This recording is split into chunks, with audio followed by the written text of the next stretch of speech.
In this video, we are going to solve this initial value problem under the assumption that y has a McLaurin series expansion.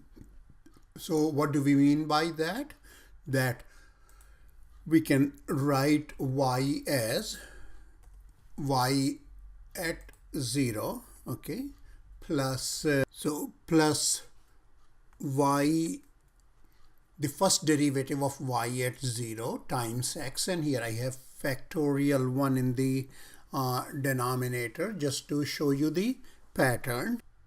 So as we go through subsequent steps, so the third step is the second derivative at 0 divided by factorial 2 times x square.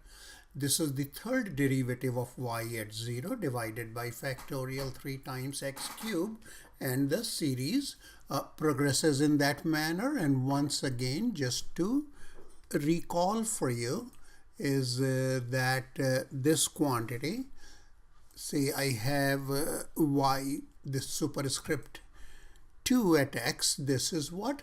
The second derivative of y at x, all right? And when we put x equals 0 in there, that becomes the second derivative at 0. So for example, here we are given that y0 or y at 0 is equal to 1. Okay, let me just write in this direction.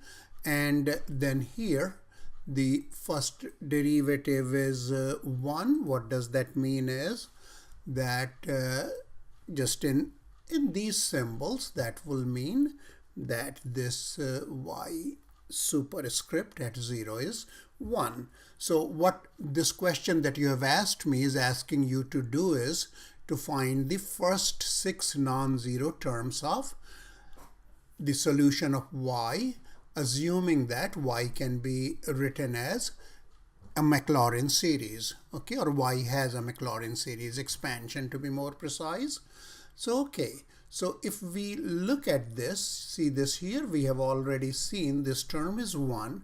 So is this term, that is also 1. So we will go ahead and find the subsequent terms using, or the subsequent values. All we have to find it, these values calculated at 0.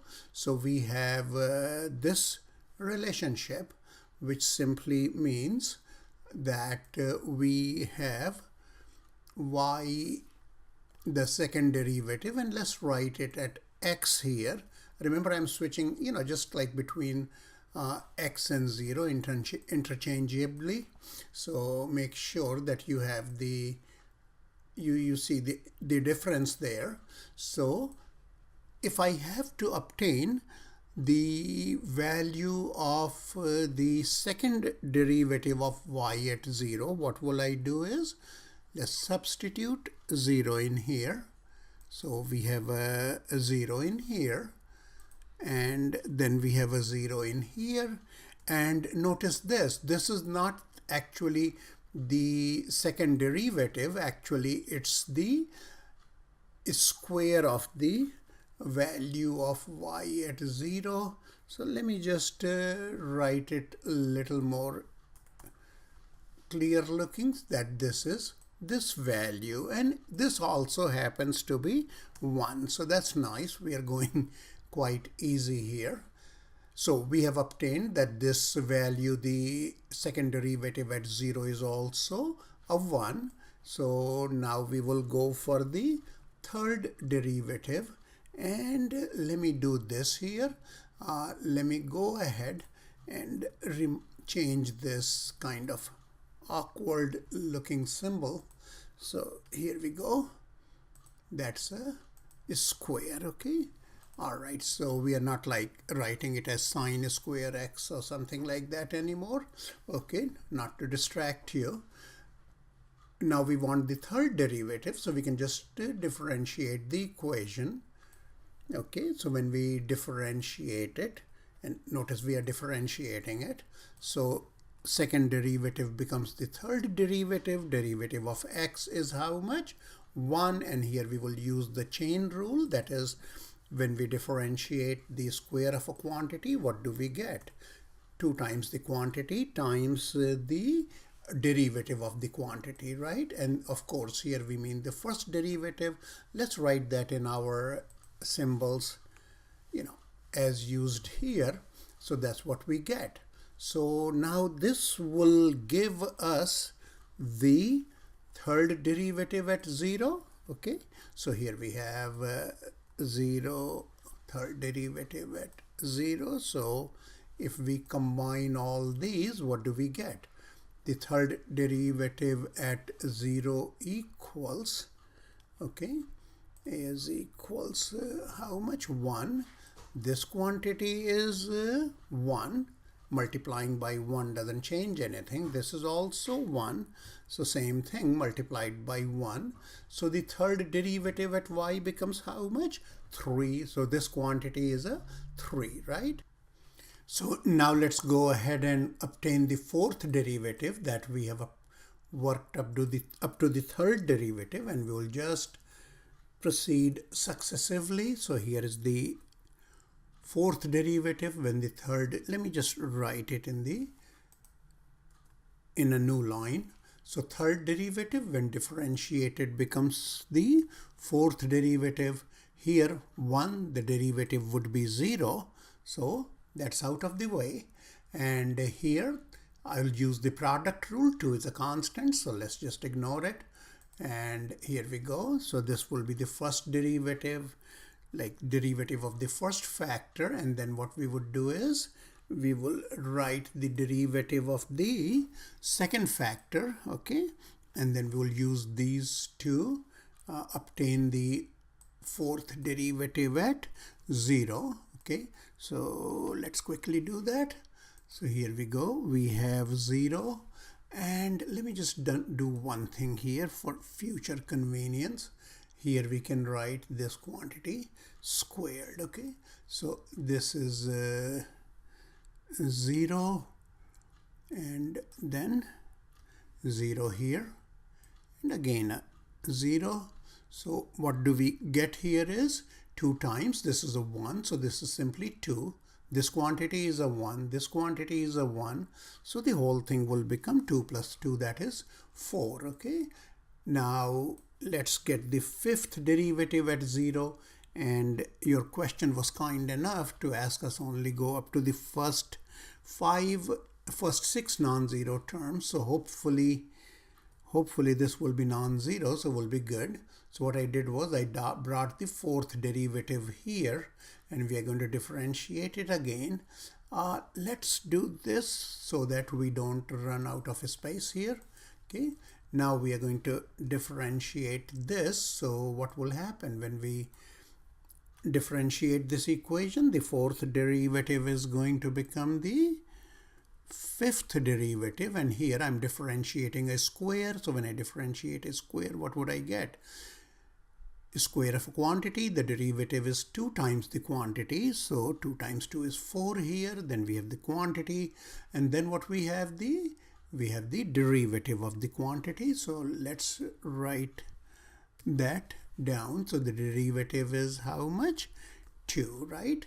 Now we can erase this extra parentheses because we can use more space. Now here again I have a product, so let me just erase this. So let me copy it to reproduce for the next step. So here I'll differentiate one factor at a time. So the derivative of this is how much? That's the first derivative at x, and then what I would do is I'll differentiate the next factor or the other factor. That will become the third derivative at x. All right. So now we are going to calculate this fifth derivative at 0. So we'll just replace x by zeros all over, right? So 0 here, then 0. All right. So this x is replaced by a 0 and 0 and a 0 again. All right. So what the fifth derivative at 0 will become then? This will become, this is the 1, this is the 1, so we get a 4 plus, both these factors are 1, so we get a 2 again. And in here we have 2 times 1, and what was the third derivative at 0? That's a 3. So we get 3 times 2 as 6, so that will be a 12. Okay, so let's go ahead and substitute these in our McLaurin series, showing the first 6 terms. Okay, so let's just scroll up a little. Okay, so there we are. This is the 1, right? Or let me write that in the next line. That will be better. Okay, so here this quantity is a, this quantity is a 1. This is also a 1, right? This quantity is a 1 as well. This quantity is how much? That's a 3. Then the fourth derivative at 0 is what? 4. And the fifth derivative at 0 is 12 in this case, right?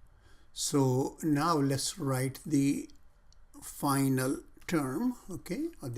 Let's just do some cancellations in case you would like to. 1 over 1 is 1. So we just drop it out here. The factorial 2 is 2, right? Factorial 3 is how much? That's 3 times 2. So what will happen? These 3's will cancel. So let's cancel them. Okay, so they are out. Then here we have 4 times 3 times 2. Now these 4's will cancel here. So we get a 1. This is out. And 3 times 2 is how much? 6. Now here we have 5 times 4 times 3 times 2, then times 1, but I'm ignoring it. So this is 12. This is 4 times 3, that is 12. So these guys will cancel. So here they cancelled. And then 5 times 2 is how much? That's a 10, right? So this is the, this is the McLaurin series expansion of the solution of the differential equation that we were given, with the first 6 non-zero terms listed here as you wanted. Okay, so let me know if you have any questions. All right.